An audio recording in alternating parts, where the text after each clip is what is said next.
So we've got a boatload of new fragrance releases that are soon to drop. Some actually have already dropped. Some are dropping very, very soon. Some I've gotten my nose on, some I haven't, but I'm ready to get my nose on these new fragrances. If you're curious to learn about these brand spanking new fragrances from niche houses and designers, then please stay tuned.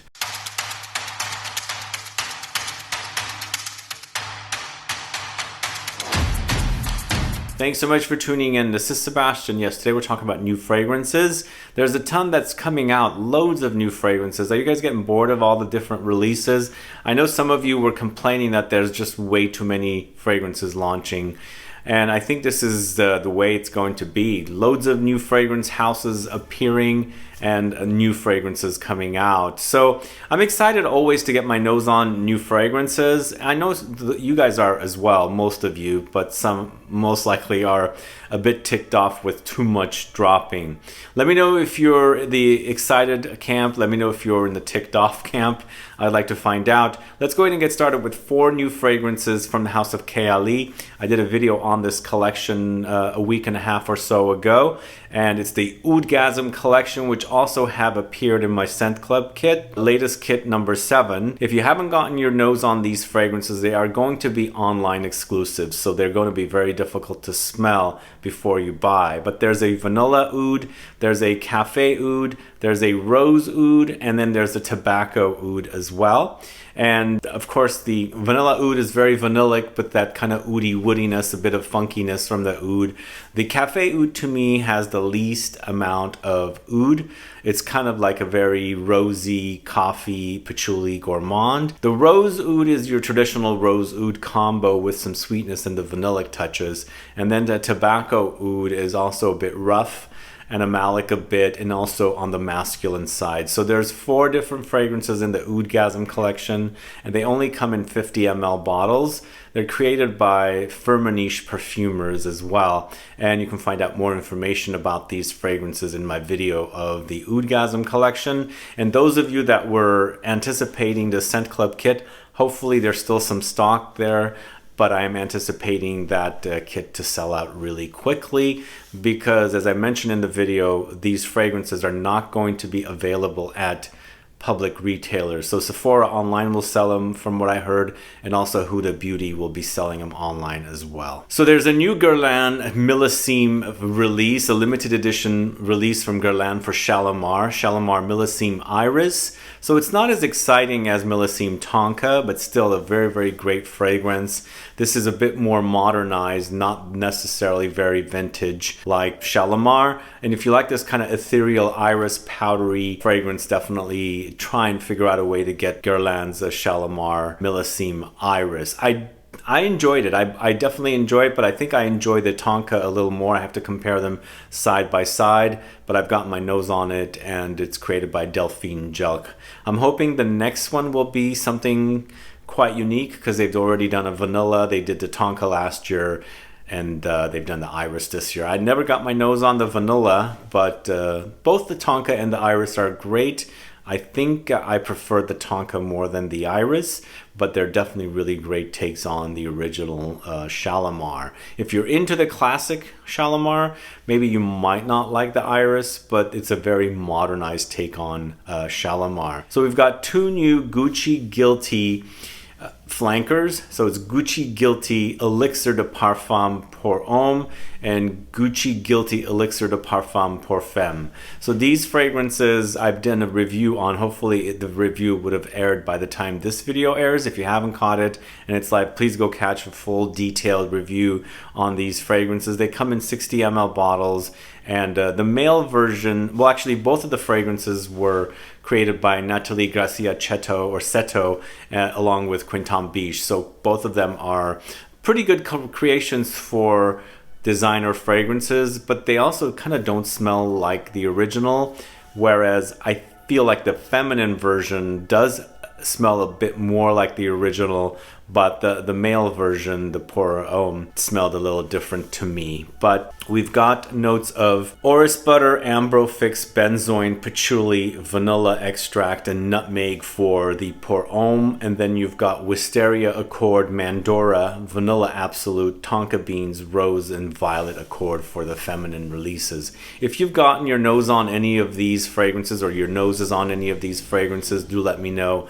Put a comment down below. I felt like both of these releases are great, very intense takes on fragrances from the designers, but definitely when you're comparing these extrait fragrances or elixirs or whatever they're calling them these days, they're not necessarily as beefy as some niche fragrances can be, but if you're only used to the designer fragrances, these are pretty intense, releases from the designers. And what's the deal with elixirs? There's so many elixirs coming now, and so we're going to get a ton of elixirs probably from every single fragrance out there. There's going to be an elixir version. But if you've gotten your nose on these fragrances, do let me know. Put a comment down so I can find out what you think about these fragrances. So Dolce & Gabbana has a new feminine fragrance called Devotion, created by Olivier Cresp. And from looking at the notes, it looks like something he created for Acro, his own brand, Bake. So it's kind of like a lemony gourmand fragrance. I got my nose on it real quickly at duty free, but I didn't really focus on it. It was kind of like in passing. It smelled good. It did remind me a little bit of Bake, but like I said, I didn't put my nose on it really clearly. I was in the passing mode and I enjoyed what I smelled. There are all these new fragrances coming out from brands. It's like I thought Dolce & Gabbana just launched another fragrance recently, but now they have this one. If you've gotten your nose on this one, do let me know. It is vanillic for sure, but it's kind of like a lemony vanillic fragrance.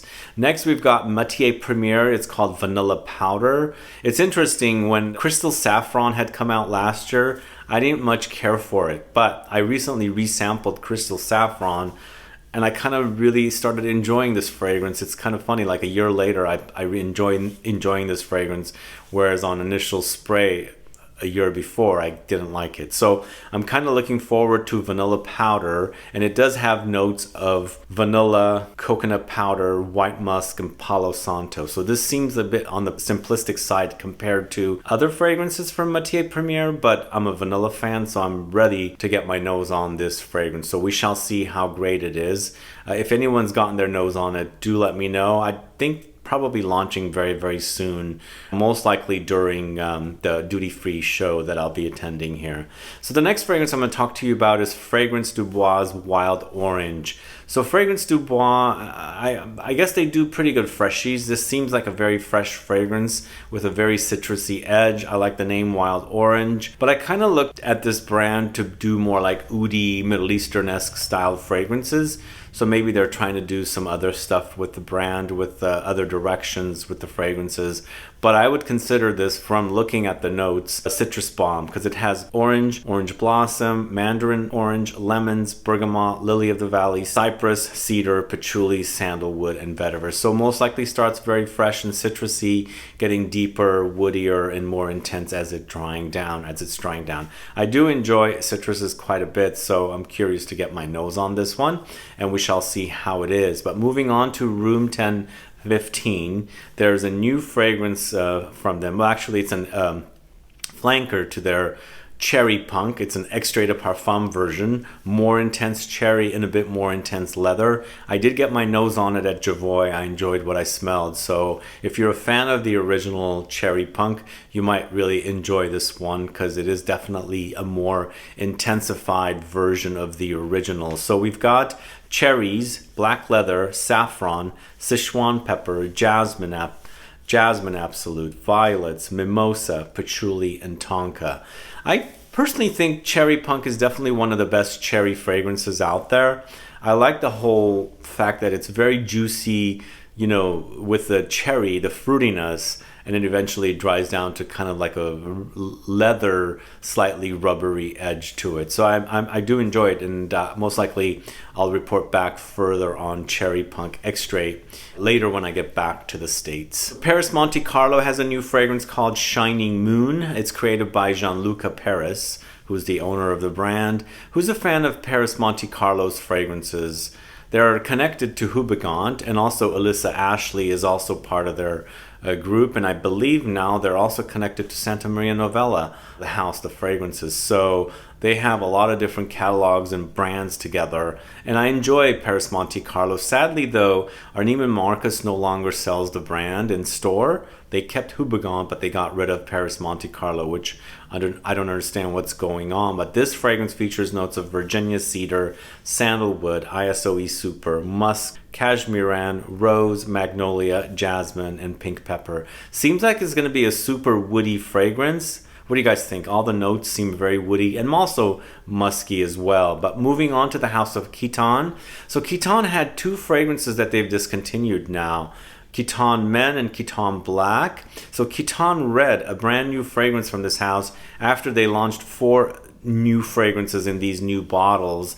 Quentin Red apparently pays tribute to that original fragrance that Quentin had for men called Quentin Men. I was a big fan of that fragrance. It was very violet forward. I'm looking forward to this. So if you ever got your nose on that one, this is probably going to be similar. We shall see. But from what I read, the previous 4 fragrances or 5 fragrances that dropped from this house were pretty expensive. I'm hoping they don't put this red in that price category, because you could have bought the Quentin Men, that was one of my favorites from this house, for around 40-50 bucks at the discounters for a while. It got completely discontinued, and so they're bringing it back as Quentin Red now. We shall see how it is. Let me know if you're a fan of Quentin Man and Quentin Black. Of course, Quentin Man is really, really difficult to find. It's very expensive now, but Quentin Black, I think you can still find at the discounters.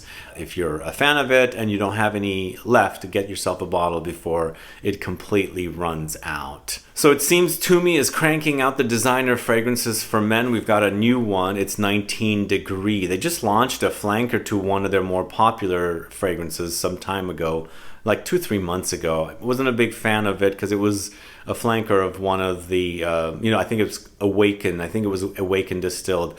I was never a fan of Awaken, so it's a flanker to that. But 19 Degrees sounds interesting, with a really gorgeous, sleek-looking black matte finish bottle from what it looks like. I haven't got my hands on the fragrance to see, but this one features notes of black musk, leather, sandalwood, suede, blackcurrant, birch water, bergamot, saffron, and thyme. I'll wait to find out what it's all about. I'm curious. I like the collection, although Continuum still remains my favorite from the collection, but there are a few others that I enjoy as well. So 19 Degree sounds interesting. I'd like to get my nose on it, but if you've gotten your nose on it, let me know. Put a comment down below so I can find out. So we've got Paco Rabanne's 1 Million Golden Oud fragrance. Has anybody gotten their nose on this one? I haven't seen it anywhere here on my travels, so maybe I'm missing out, or maybe I just don't see fragrances or look for fragrances from the Paco Rabanne 1 Million collection. But oud, we shall see how it is. We've got cistus, cedarwood, leather, oud, gurgeon balsam, patchouli, sandalwood, nutmeg, bergamot, black pepper, and saffron. Sounds interesting, right? Who's a fan of the 1 Million fragrances? There's a few that I enjoy. I'm not a big fan of the whole entire collection, but there's a few that I really enjoy. But moving on to Obvioius Parfums, Un Pistache has launched, and I did get my nose on it during Petit Fragranza. Really, really enjoyed it. I think it's going to be a solid fragrance. Maybe it is the year of the pistachio, is it? Now, I'm a fan of pistachio fragrances, and this fragrance features notes of musk, pistachio milk, cashmeran, sandalwood, heliotrope, frankincense, cardamom, carrots, and neroli. And it is created by Fanny Bal. I enjoy some of her fragrances, especially the ones that involve orange blossom and neroli. And this one does feature it as well. And it did smell great. I enjoy this fragrance. I really want to get myself a bottle and start talking about it with you guys. So we shall see how it goes. But anyway, if you've gotten your nose on Un Pistache, let me know. Put a comment down below so I can find out. But moving on to the house of Hermetica, we've got Tong Candy. So I like this name. They've combined tonka beans and candy together, Tong Candy. And I love tonka beans, and this one seems like going into a bit of a gourmand direction with notes of bergamot, black pepper, bourbon, vanilla, tonka beans, cinnamon leaves, fudge, and geranium. And it's created by Eleanor Massenet, who's been working with this brand and also their sister brand, Memo Paris, for quite some time. I do enjoy Eleanor Massenet's fragrances, and I'm looking forward to Tong Candy by Hermetica. And Hermetica is a kind of brand of fragrances that's a bit on the oily side, but not necessarily the kind of oil you don't want on skin. So you can actually rub these fragrances. They have this special technology that allows you to rub them, and you're not going to, kill the top notes and things like that, because the fragrances are all very linear. So you're not dealing with top and you're not dealing with the pyramid, so no top notes. It's all basically all in one layer here. So I'm looking forward to Tongue Candy from Hermetica. If you've gotten your nose on it, let me know. Put a comment down so I can find out. So Zoologist Perfumes will be launching Penguin very, very soon by I believe a Japanese perfumer by the name of Chiaki Nomura, and it features notes of Antarctic air, ice accord, juniper berry, pink pepper, saffron, cyst absolute, sandalwood, musks, sea moss, and suede. I like penguins, so I'm curious to get my nose on it. I'm a bit scared of this one because of the aquatic marine touches it could have, but the notes don't sound like it's going to be like that, so we shall see how great it is. If you've gotten, well, actually probably no one's gotten their nose on this one. I believe it's launching early next year, but I'm looking forward to it.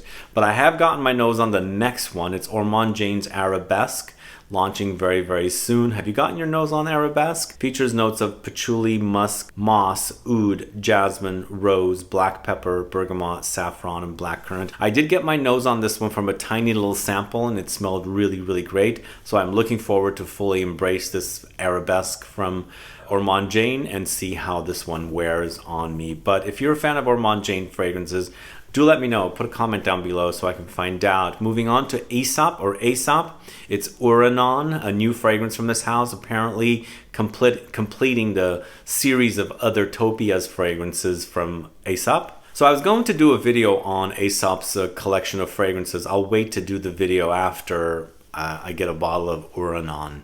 I did not realize that Aesop got purchased by L'Oreal. It was part of a group of fragrances that belong to the body shop Natura from Brazil.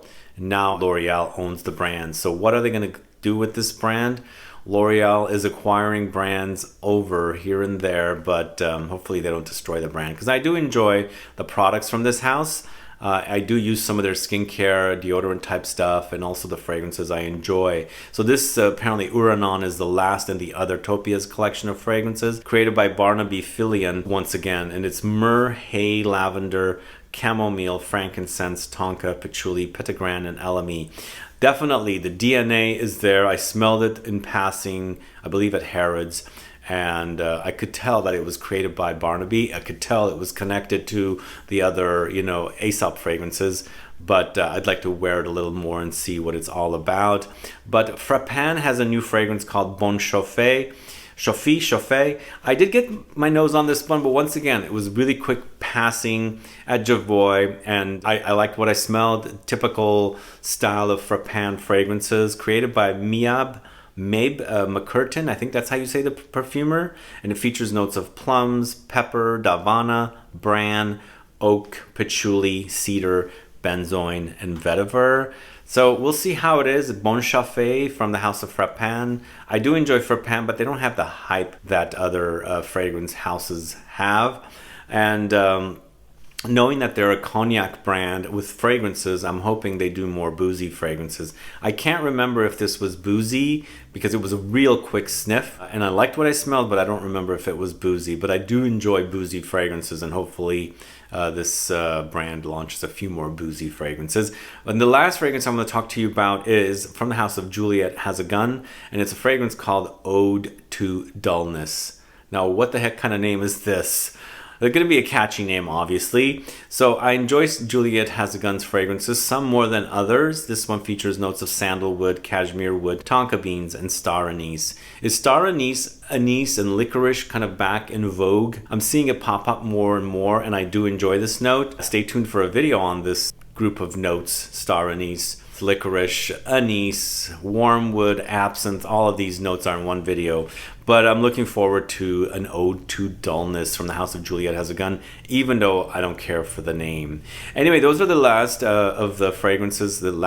Anyway, that's the last fragrance I'm talking about today. What are your thoughts on these fragrances? Have you gotten your nose on them? Are you anticipating any of these fragrances? Are there any other fragrances that you're anticipating that I did not mention today? I kind of put my notes together here and there whenever I hear about or I see a new fragrance being announced or dropping soon. So I put my notes together and then I compile them before shooting a video. But there's probably more fragrances out there that have been announced that I did not hear about or I heard and just didn't write down the notes. Let me know what your thoughts are on these fragrances and let me know what else you're anticipating that I did not speak about today. But either way, guys, thanks so much for watching today's video. If you have any questions or comments, please list below. Please like this video. Please share it. Follow me on Instagram and Facebook. And I'll be back with more videos very soon. Have a good one. Goodbye.